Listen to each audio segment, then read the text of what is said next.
আসসালামু আলাইকুম एवरीवन। আজকে আমাদের টপিক হচ্ছে অক্টাল থেকে কিভাবে হেক্সাডেসিমালে করা যায়। অক্টাল থেকে যদি আমরা হেক্সাডেসিমাল করি তো আমরা যেভাবে অক্টাল থেকে বাইনারি বা হেক্সাডেসিমাল থেকে বাইনারি করতাম এইভাবে হবে না। তো এই ক্ষেত্রে আমাদের কি করা লাগবে, আমাদের অক্টাল থেকে যেহেতু অক্টাল থেকে হেক্সাডেসিমাল করা যায় না, তো আমাদের অক্টাল থেকে হেক্সাডেসিমাল করার জন্য আগে আমাদের অক্টাল থেকে প্রথমে বাইনারিতে কনভার্ট করা লাগবে। এটা হচ্ছে নিয়ম। প্রথমে বাইনারিতে কনভার্ট করা লাগবে, তারপর বাইনারি থেকে আমাদের হেক্সাডেসিমাল কনভার্ট করা লাগবে। এইভাবে হচ্ছে আমাদের করা লাগবে। তো অক্টাল থেকে আমরা প্রথমে কি করব, বাইনারিতে, তারপর বাইনারি থেকে হেক্সাডেসিমাল করব। তো এই ক্ষেত্রে আমাদের ধরো একটা অঙ্ক দেওয়া আছে 6 5 4 6 ধরো 7 দেওয়া আছে, অক্টালে দেওয়া আছে। এটা আমরা কি করব, হেক্সাডেসিমালে করব। তো হেক্সাডেসিমালে করলে আমাদের কি করা লাগবে, প্রথমে বাইনারিতে নেওয়া লাগবে। তো এটা বাইনারি মান আমরা বের করি। 6 এর বাইনারি কত, 1 1 0, 5 এর 1 0 1, 4 1 0 0 7 1 1 1। এটা হচ্ছে আমাদের কি আসছে, বাইনারিতে চলে আসছে। এটা যদি আমরা এইভাবে না বের করতে পারি তাহলে আমরা এইখান থেকে 8421 বিট দিয়ে বাইর করা যাবে। কিভাবে, আমাদের কেসে প্রথমে 6 8 তো 6 থেকে বড়, এটা যাবে না। তো 4 4 6 থেকে ছোট, তো 4 এর 4 যাবে।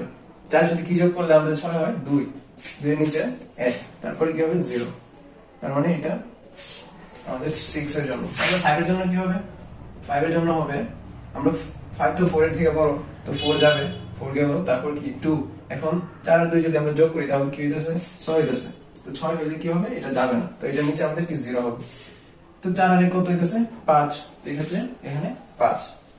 এরপর দুটো এইভাবে সেম। তো এরপর আমরা এটা কি ফর্ম আছে, বাইনারি ফর্ম আছে। তো বাইনারি ফর্ম থেকে আমরা যদি হেক্সাডেসিমাল ফর্মে যাই তো আমাদের 4 বিট করে কাউন্ট করা লাগে। তো 4 বিট করে কাউন্ট করলে কি হয়, এটা নিচ থেকে এই সেট থেকে এই সেট দিকে যাবে সব সময়। তো আমরা কি করব, 0 1 1 1, আমরা এই 4 বিট নিলাম প্রথমে। তারপর কি করব, এই 4 বিট 0 1 1 0, তারপর কি করব, এই 4 বিট 1 1 0 1। এখন আমাদের কাছে আছে এই ফর্ম। তো আমাদের এটার মান কত, 7, তাই না, 1 1 1। তার মানে কি এই 0 তো নাই, তো এই তিনটার মান কত 7। তারপর এটার মান কত 6, এটার মান কত